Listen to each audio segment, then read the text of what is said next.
All right, well, thanks for coming out to hang out. I'm going to speak up a little louder this time, as I heard from some of you that I might have been a bit quiet this morning. And I wanted to just really share with you a little bit about me and a little bit about my family and our journey into church planting and some of the things that God's done in that process. It's been nothing short of inspiring for my own life, and so I hope that it would meet to that standard for you guys as well. Now, to be fair here is you need to know that although I grew up in the church, we moved around a decent amount.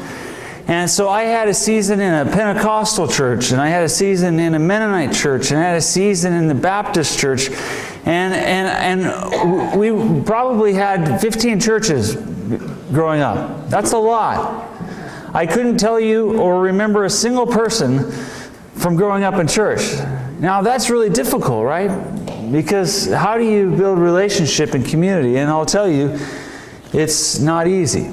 It's hard. And so I feel a bit like NASCAR, like I've got stickers from every church denomination, on my wheels here.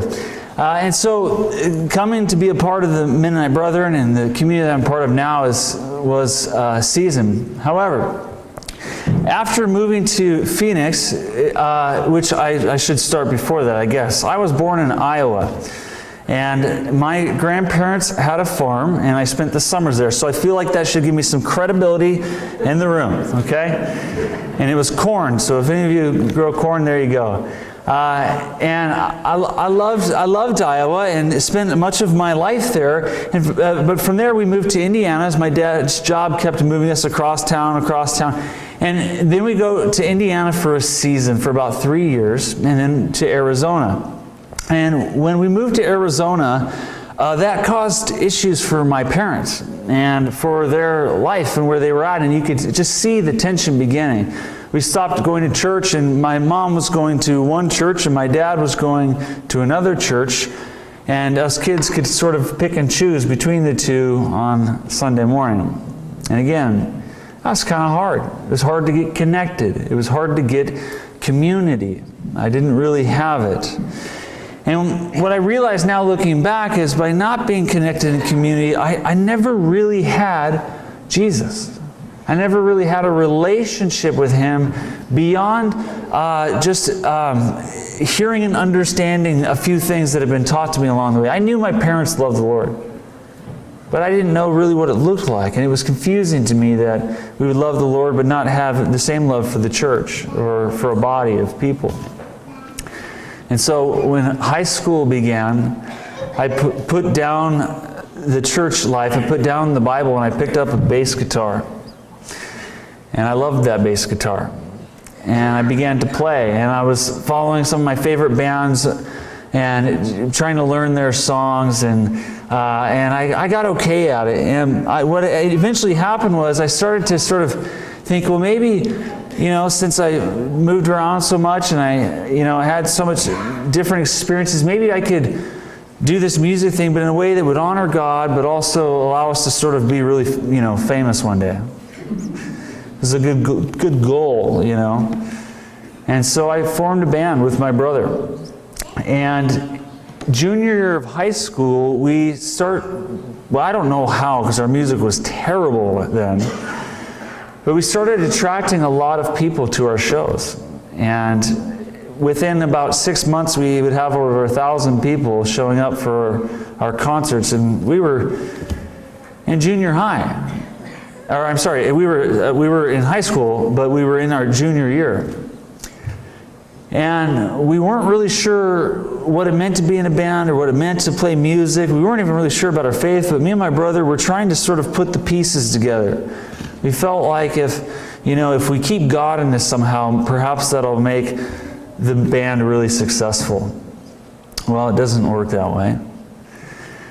And so by the time that year was up for school, we were being invited to play concerts in California or in Arizona, Phoenix at this time. And that was a lot of fun, to not even be done with high school yet and to be traveling on the weekend to go play. And so we get the band, we say, let's take this to the next level. Let's start doing this more. And so we begin to, we moved out of our high school into a charter school so that we'd only have to go between Monday and Thursdays. Then we could hit the road Thursday after class. If we were lucky enough, we could get to Yuma or Tucson or somewhere that night, play a show, and then go over to San Diego the next day, play a show, and then go up to LA, play a show, and get back home for school on Monday. That was my senior year of high school. My parents, I'm still surprised they let me do that, by the way. They did. The band was called De Soleil, and sorry, it's cut off there. And this was our first album. We put this album out in, we wrote it in 2004, but it didn't actually make it to the shelves in 2006, until 2006. I was out of high school at that point. And I was in Times Square in New York City when this came out, and at Virgin Records, the store right there in Times Square, we had a big display. And I was so excited that our album had came out, and we didn't know it would be in stores all the way over here, but there it was right there, and not a person knew who we were. And there it was, and we got to see this. And my affection, I began to grow for this success. I became tenacious, but simultaneously, I was hooked that I needed to keep God involved somehow. And so this is going to sound really strange, but we do the strangest things. I wanted to fit in with the music world, but I also wanted to, keep Jesus happy. So I got a tattoo. I don't know why, but I thought that was the answer. I got a tattoo, Psalms 57:7. It says, "My heart will be steadfast in you, but I will make music and songs." See the combination there? I was on to something. Now I was committed. But it's permanent, by the way, those tattoos, if you didn't know. And well, now I can keep this in the story, keep this in the narrative. But the truth was, my heart will be steadfast in you, and I will make music and songs. I only made music and songs. I kept trying to sort of piece God into it, and my brother and I, we would even try to get the band behind it. But by this time, on the road like we were, the band was beginning, some of the guys weren't wanting to stick around. They didn't want to do it. It wasn't paying off. So we got new members, but they weren't Christians. And then the band picked up some steam. We were doing some more traveling. This was my home, by the way, for 5 years. The van. The van we don't speak of anymore. I mean, it was hard. Imagine being stuffed in that with 6 guys for 5 years. And I thought that was a good time. But I'll tell you, we weren't quite successful enough to really make enough money so we would skip a night out on the hotel, and we would sleep in the van to save up some money. Our first gigs, we were just trying to make it. And so we might get paid $100 here between all of us in one night, and then have to drive across to state lines to another place just to make another $100. That was what it was like to begin with. You can see there, I had a couple pictures.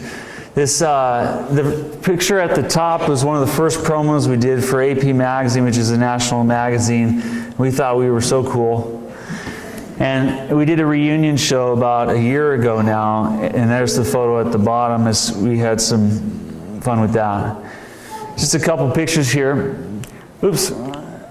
This was a concert we played. This is one of our last shows right here, and just packed house, a group of people, and we had a lot of fun doing it. And here's the challenge, though. When you're on the road full time, you're not in church community. You're not with people. You're just with these guys. And I began to recognize that, man, like there's no staying connected. There's no, how do I get community? Which had really been the question all along. And it was burning me into the sense that the band was becoming this piece for me that wasn't even enjoyable anymore. I was finding that this thing that I'd really lusted after, that I'd longed for, was becoming this place of pain, this burden. And I can remember the last tour we took, and my brother told me, hey, I don't know if I'm going to do another stint with you guys. And he was the singer. That's hard to replace a singer in a band. And so I'm debating, I'm having a low, and I just sense that maybe this isn't the right call, but by this time, 5 years in, I'll just be honest with you guys, I'd really given up on the God thing. I was at a place in my life where remember God, I was going to include you, but you were going to make us famous. And we never got really famous. And so the band falls apart. Praise the Lord. I found myself at a low in life, and I cruise over to a church, one of those churches that I'd loosely been connected to in my junior high years. And this is a Thursday night, and I'm sitting in this parking lot, and Thursday nights usually at churches not much is going on. But I thought maybe if I go to this church and I just sit there, I can reconnect with God somehow. I can put the pieces back together. And as I'm lifting my head up from praying for the first time in a few years, I started noticing that there's all these cars pulling up. And I'm thinking, oh no, something's going on. And I just prayed to God, if you'd give me a way to reconnect with you, I would do that. And sure enough, I see all these young people getting out, and they're my age. They're like 20, 21, 22, 23. They're young people. And they're having this alternative service for young people. And so I get out of my car and I walk in. And I heard the gospel. But I've heard the gospel before, but I didn't hear the gospel. I still remember what he taught on. It was in John 13, 34, and 35. And so it says this, I give you a new command, because I have loved you, you are to love one another, and by this all people will know that you are my disciples. Now, I remember the pastor's name was Dusty, and he was the traveling pastor. He was a Mennonite Brethren pastor. And he was sharing at this, they'd been invited to share this thing, and he's talking about this vision of discipleship, and he was talking about his experience of community. I don't know about you guys, but the reputation in the Mennonite Brethren world of community is pretty intact. There are people stick around in those churches. And it lights something in me. I almost couldn't put words to it.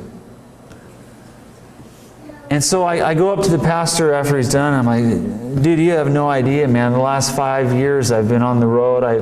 I haven't heard a sermon, and I don't even know how long. I haven't been to a church. And I was sitting in the parking lot an hour ago, crying, connecting with Jesus. And you shared this, and dude, something came alive in me. And I just asked him really boldly. I said, you talked about discipleship, will you disciple me?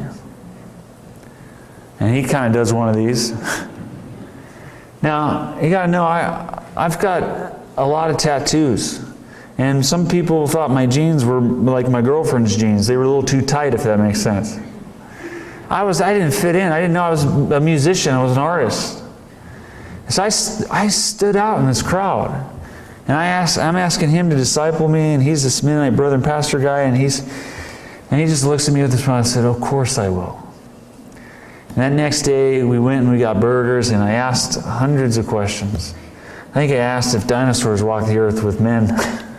I think I asked about the Bible, is it true? And, I had all these questions. And he's just peacefully listening to me, and I'm just, for the first time, I'm sensing something exciting, something good. Well, needless to say, I went on from there to really recommit my life to Jesus. And within 6 months' time, it was all coming back. But then, now I've been adopted into this community that loved me. They embraced me as I was. This is a church called Copper Hills. It's a Mennonite Brethren church. And they made me feel like I had a home. My first church home, really. My first church community, really. And I began to have an ownership for this community. I began to desire for these people that were coming in to experience God in the way that I had experienced it. And so I'm jumping in on everything I can jump in on. And I'm hanging out with this college ministry. And before I know it, the pastor's saying, I want you to lead our college ministry. I know this sounds too soon, but we're going to help you. We're going to disciple you. We're going to encourage you. And I just, okay, I guess. And that began the season of ministry. That then turned into an opportunity to go to college and get my Bible degree. In that time, I then met this woman. Her name was Kendall. And I'd met her once before because I remember playing a couple concerts and she was there. And she was a photographer. And when I ran into her again, I was like, I know you. She's like, yeah, I've been to some of your shows from back in the day, and I was part of the music scene. And I said, yeah, and you're really pretty, by the way. I wouldn't say I stalked her for the next year, but it was close. I pursued her. And she kept turning me down because the truth was I had a reputation. I'd been in a band that had traveled and done some things. We were in a group that had been more influenced by the world than we had been able to influence them. I mean, really, that's what had happened, is we weren't ready for that. And I said, no, I go to this church and I've changed and I'm in this community and I love the Lord. And well, eventually she said yes. She would go on a date with me. And May 15th, 2010, I got to marry that girl. This is just 6 months back now here. We got to go to New York City together and spend some time together. Then we had a son named Emerson. He's got long curly hair, if you can't tell. You can't tell in the photo, but he's only 4 and he comes up to about right here on me. It's amazing. And there's my daughter, Blythe. And she's 3, and she's very in love with her hairbrush. Every day she's got to comb my beard. I barely have a beard. It's not that impressive. And then I've got to comb her hair. And I like that with her. It's wonderful. But you know, this little girl right here, if I hadn't stumbled into a parking lot and found Jesus again, I don't know if I would have her. I don't know if I'd have my wife. I don't know if I'd be standing here with you guys.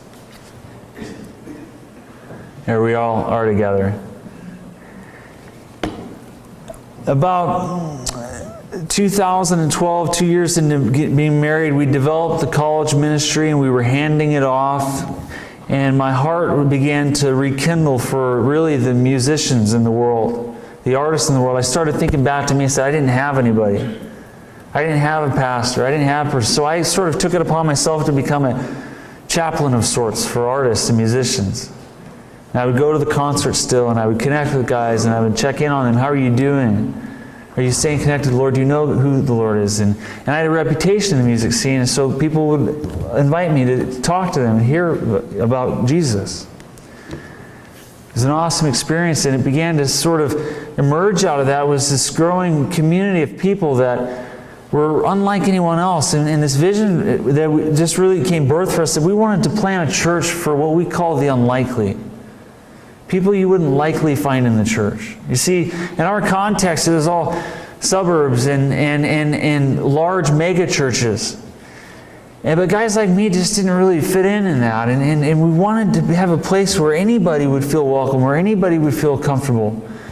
And so we said, you know what, we don't have a place. We're going to start in our living room. And so we did. To begin with, we had a group of 9 people in our living room, and we dreamed and we prayed. And we dreamed and we prayed and we dreamed and we prayed. And we grew out of the living room and we moved into an office space. Probably the photo's a little dark. And this office space was only about 20 feet wide by maybe 40 feet deep. It wasn't very big. It maxed out about 35 people. It didn't take long for that to happen. And before you know it, we said we need a permanent home. And so with those 35 people, we went into what's now our church space, which still is pretty small. It's only 3,000 square feet. And there's 3 kids' rooms behind all those people.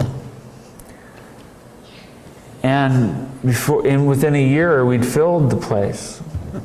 The space seats 120, and we probably had 110 adults, which feels really full in a space that small. But here's the thing, with 110 young adults, that's like 200 babies, you know? And so we grew out of space in our kids' room before we even grew out of space in the adult sanctuary. That became a real challenge for us, but we had this lease. And so we stuck it out, we toughed it out.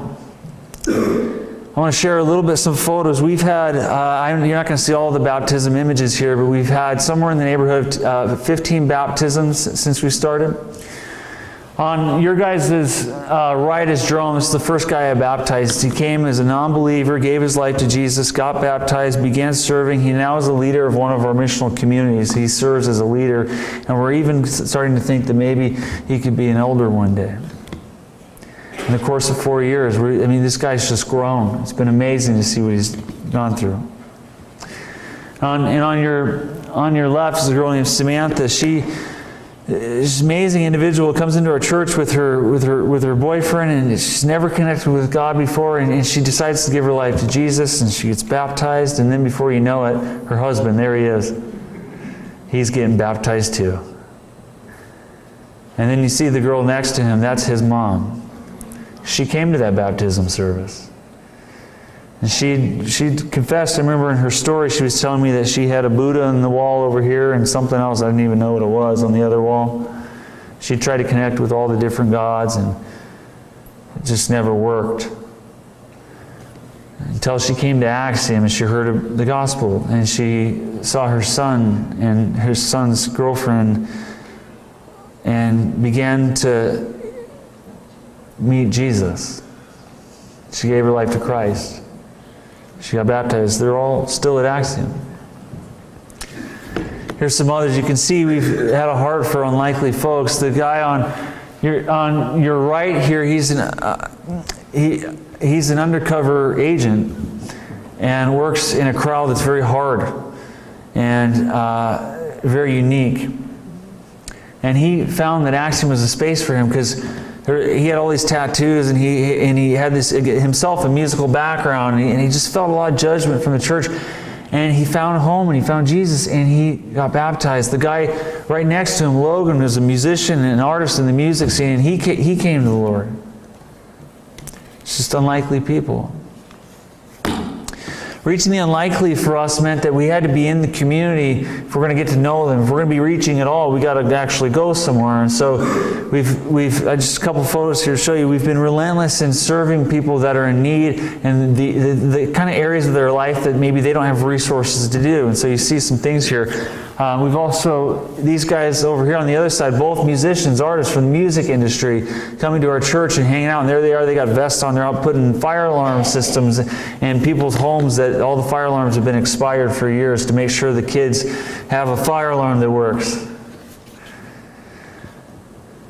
And the homeless community. See, we can't neglect the homeless. They're everywhere in Phoenix. And so we've started going there 5 times a year to serve and pray and nurture and build relationships. And you can see some of that there. A big passion began to be this musician thing. And so we decided we want to make musicianaries. We want to get people into the music industry that love the Lord and that know what it means to serve Jesus and give their worship up to Him. People that are equipped to do that they'll be the ones influencing. And so our space became a venue for bands. And when bands would come, we would house them and give them a shower and feed them and send them meals on their way out the door. Because I remember what it was like being on the road and not having a place to sleep. Not having somebody to take care of them. But now we have a relationship. Now when they come through town again, guess who they call? They need a place to stay. And they get to hear about Jesus. You can see one of the concerts we had at our venue.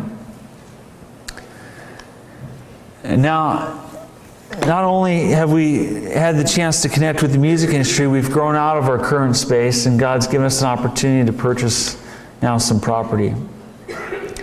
And we're moving into this old part of town. We've bought a 110-year-old building. It's like one of the oldest buildings left in Peoria. It's the original lumberyard. And we're reinventing it. We're revitalizing it. It's going to be about an 8,000 square foot facilities. Seats about 220, about 100 kids as well. But for us, the space isn't just a building for the church to gather, because the church has been gathering in all sorts of places. It's a venue for the city, for us to connect with people. And so we're creating a venue there that's state-of-the-art. Their bands can come through and play. Now, that's one half of our church. The other half of our church, for whatever reason, they're all baristas. They all make coffee. Now, I'm personally very thankful for that. And so the other part of this new venue is that we have a coffee shop called Driftwood that's being established in there that's open for the city. In that part of town, it'll be the only coffee shop. And it's right next to City Hall. It's right next to the main corporate buildings for our city. And we get a chance now to create a space for them to connect and get their coffee and to hang out and to hear about Jesus. And I just wanted to show you real quickly. These are some of the renderings of this. But you know, what it really comes down to for us in these days, it's not a new church facility. It's not having bands come through. It's that Jesus' gospel continues to do amazing things. That simple message that the kingdom, the message of Jesus' life, the message of the cross and resurrection, they have a power to it that isn't matched by anything. These are all just different venues to connect, but what we're ultimately desiring to connect people to is to Jesus Christ. And the gospel's allowed us to do that, and in different ways, in unique ways. But God's been so good to us to help us to connect with folks who never would have known about Him otherwise. But beyond that, God's encouraged us along the way by providing some help. So I personally want to say to you, thank you for your offering today. Thank you for your willingness to come alongside a church that is totally unique and different, but you know what? Not really. Because we've learned something from you. Community matters. Jesus matters. Reaching people that don't know Him matter. And you guys have helped make that possible by taking care of not just yourselves but others. And my prayer is that one day we might be able to do that ourselves, to be generous in that way. So that's my story, and I just would say that I'm here to hang. I'm here to talk. If you guys have questions about what we've done or anything like that, you're free to ask them, or I can pray and we can head out of here. Has anybody fallen asleep from that turkey yet? Did I miss anything?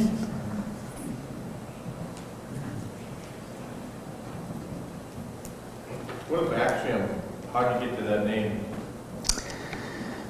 Yeah, we wanted a name that was simple but different. And the name Axiom, the word Axiom means self-evident truth. And so for us, the name really was a signpost for us. It's a direction for us that our desire is for it to be self-evident. And we want it to be obvious to people that we're a community all about Jesus. And so Axiom became the word that we rallied around for that in our early dreaming days. And then when it came time to have a name, we just said, what about this Axiom word? And it just stuck. And to be honest, the other ideas were really bad.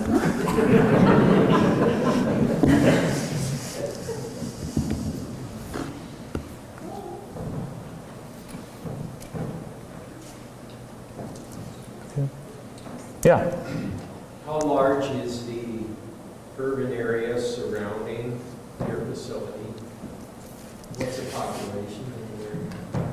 Yeah, so our zip code alone has about 30,000 residents, just in our zip code, which is about a 3-mile radius, 2-mile radius maybe. But when you're in the city like that, it's kind of everywhere. Our church is very scattered because we are reaching kind of this unlikely group. So it's not been so much of a geographic pull as much as it's been a social pull. People have heard through relationships and friends. And so we've got people from the east side of town and people from all the way out west in Surprise.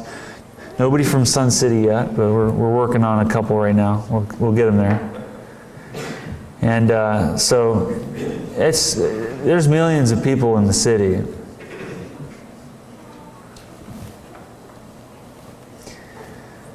What's your goal for getting into this place? Yeah, our hope is that we would we'll be breaking ground in the next 2 weeks, I'm told. But in Peoria, one of the hardest cities to work through from a legal standpoint, we've submitted, if you will, our site. Just to give you an example, we submitted site plans 4 months ago, and we just got back approval, just on site plans. That's not even the building and docks and all that. But we're being told that we can start demo in about 2 weeks. And that from that point, it should be about a 5-month process. So I'd love to be in. Pray that we are in by Easter, but you got to pray really hard for that to happen. What are you going to demo? You mean the inside? Yeah, there's a lot of work. It's an old abandoned building, and so we've got to take down some walls to expand it. First of all, we're going to take it from a 4,000 square foot facility to an 8,000 square foot facility, and so it's just a lot of work to be done. Yeah.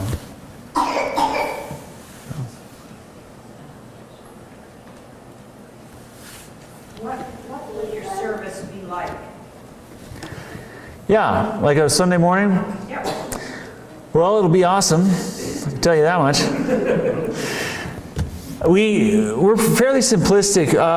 You would expect if you were walking in to be just as it was this morning. There's a lot of fellowship. There's kids running around. It's just like you would in really any other church community. And we start off with praise and worship, and we go in straight from there into a time of prayer and reflection. And then we do a sermon, and we preach for about 30 minutes. So this morning was one of the longest sermons I've ever preached. I don't even know if I made it a full 40 minutes. And from there, we go back into worship, and we share our announcements, and then we invite people to hang. And we've created a lot of space on the property for people not to run for the doors. So we set up cornhole and games, and we hang out. And so people will hang out for an hour or so after service and just really get to know each other and just kind of be together. And that's not every week, but it's a lot of weeks. So it's pretty standard service, but it's a lot of musicianship. It's really, really loud. We actually provide earplugs at our service for folks that need it, and I'm not kidding. So if you come, just ask for them if you want them. But again, that's part of the musician culture. They're used to playing in concert venues at decibels that aren't legal, and so we push the limits there. So. You said bands come through and stay. How do they find out about Yeah. the place? There's a couple of ways.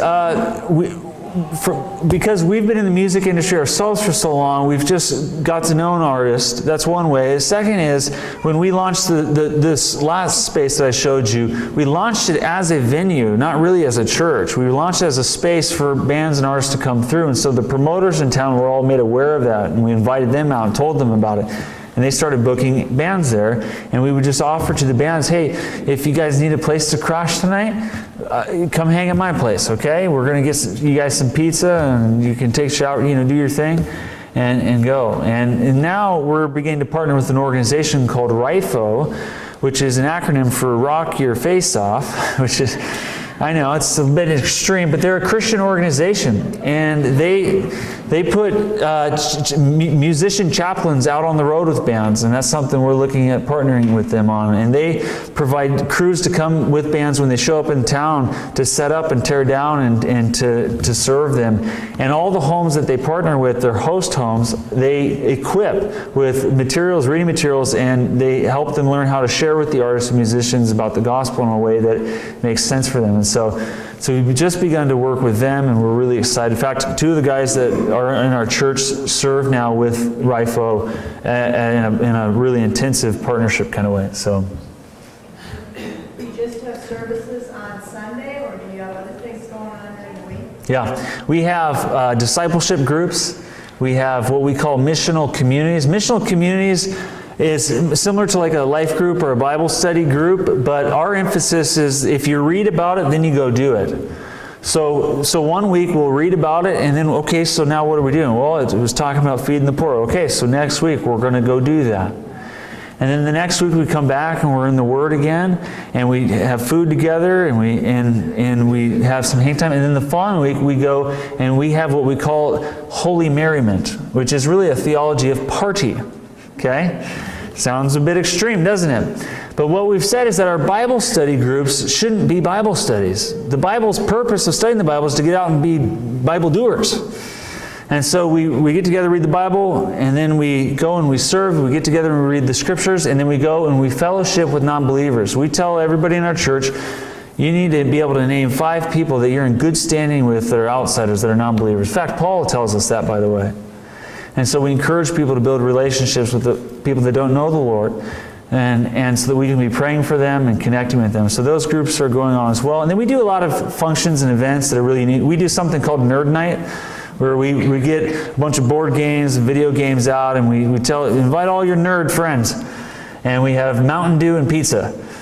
And they play games, and they get to connect with us and hear about our church and hear who we are. And so we do a lot of really just kind of out there stuff. You should come one night.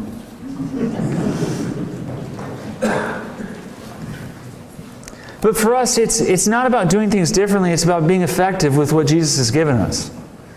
And when you ask the question in that way, it really produces some strange things. But then when you look at the gospel, you really see some strange things, don't you? You go, wow, Jesus did that? I don't know if I could ever do that, but we can. And so we're always trying to challenge one another to minister in a way that is not only developing our own hearts and minds, but it's then turning around and developing others. So, as the Scripture says, because I've loved you, you now love one another. And by this, all people will know that you are my disciples. And so, there's a pattern there. There's a rhythm there. Is an offering taken on Sunday morning, or do they? That's a great question. That has been one of our biggest challenges, not from just receiving money, but you got to remember, most of our church, they've never been to church. So you start passing around a basket, they think you're passing something else. They're looking at, free money. So we've never passed a basket until recently. We had to work that in. So what we've done is we've said, let's make giving really easy, and let's make it an emphasis of our worship. And so we have a tablet in the back that they can go up and give electronically. They can give. We have an app on our phone, Axiom Church app. You can get it on your smartphones. They can give right there. They can also hear the sermons, watch the videos, and hear the original music that we do, because that's the other big part of our ministry, is creating music and training musicianaries for the world. And so we put out a lot of material, a lot of music. So that's all there. And so we've just really begun to pass the basket more recently, and we found that that's helped a little bit. I'll be fair with you. We might see $200 in a basket at the end of the Sunday. Now that's in the basket, but nobody in our church knows what a check is. They don't. That's scary, right? It scared me. They don't know how to fill one out. They don't know what it is. And so electronic has been how we've had to allow people space to give their offering. Is your brother involved in this? He sure is. Yeah, so that was one of the first really, I would say, miracles. Was about a year into this, Lance is seeing my passion for Jesus come alive, and it's far been burnt out in his life, and he starts showing up. And he dived all the way in. He's still there to this day. He's one of our most prominent leaders. In fact, he heads up our missional communities, those small groups that are out and they're serving and socializing and studying the Word. He's very involved. What kind of a leadership group do you have? Yes. How many? Yeah. Yeah. You guys just know our weak points. You're bringing them up. It's good. Well, if you can imagine, that's been difficult.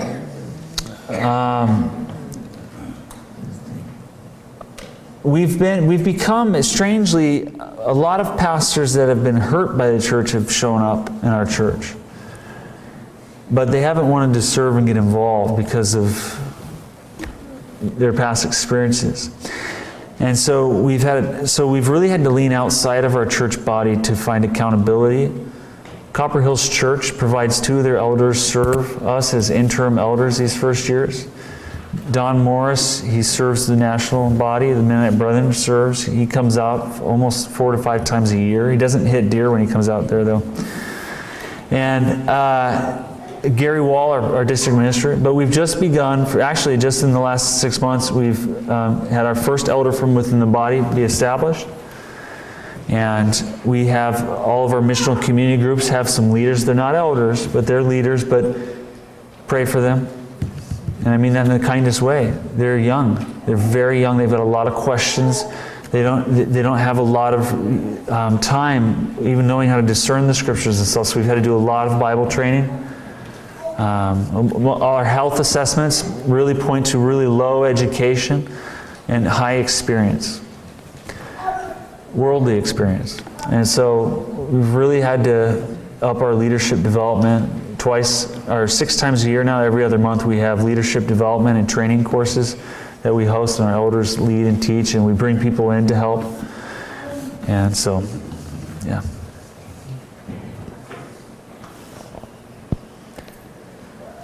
Yeah.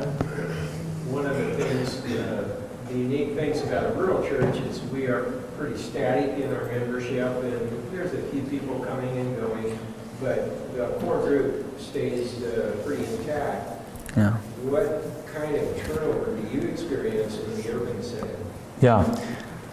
So I'll give you an example. This year so far, visiting our church, first-time visitors, has been somewhere in the neighborhood of 250 people. First-time visitors. Which is pretty good for a church of 125 to 150. Maybe 5 to 10 have stuck around. Most people are like me when I grew up. They don't have a church home. They just kind of float around. The few that do have a church home last about a year to 2 years. And we found that in our best case scenario, 3 years. That's been very hard, right? Even with us coming in with a strong emphasis on commitment, ownership, and community. The reality is we're in a transit world in Phoenix. Young people are getting careers and having to move. Or they're having more babies and they want a church that has, Nintendos for every kid that walks in. And so the turnover is extremely high, but the core is intact. We have that, like I said, those 35 that came. There's very much a core there that exists.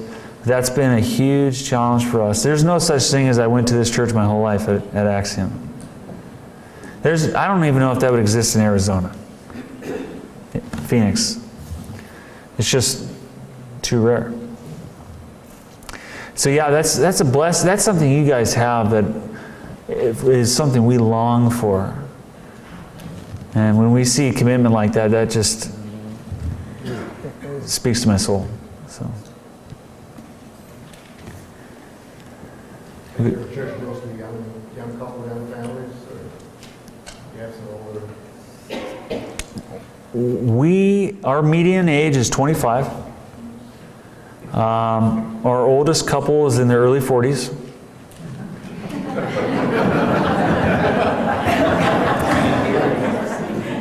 And we are praying that God would bring some folks who have walked with Jesus longer than any of us have been alive.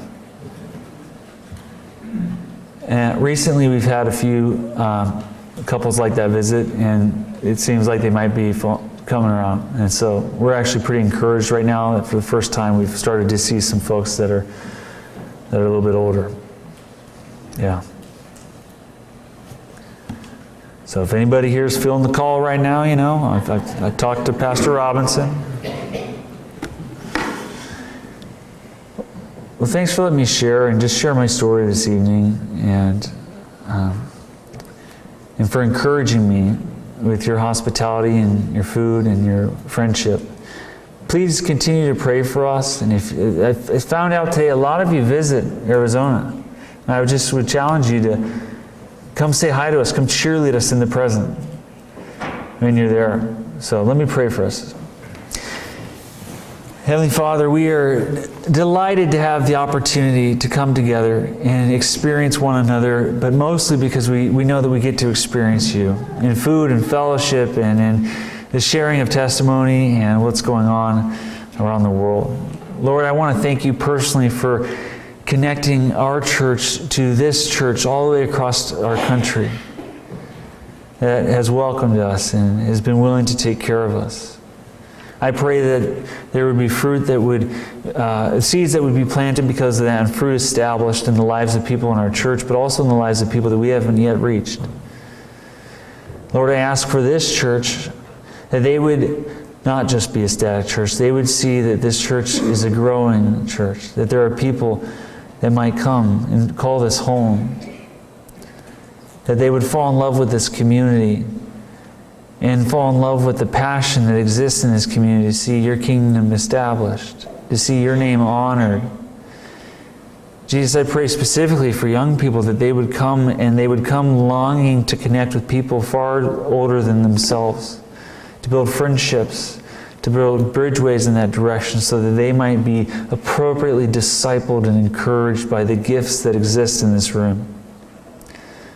I pray for the children that were up here before, that they would grow to find your love and your affection to be the safest place, the most wonderful place, that they would never desire to turn from you. And Lord, I thank you for this church's pastors and elders, that you've given them a group of people who love to serve you and to serve those here. May you honor this church because they have been faithful to you and they've been faithful to your people. In Jesus' name, amen.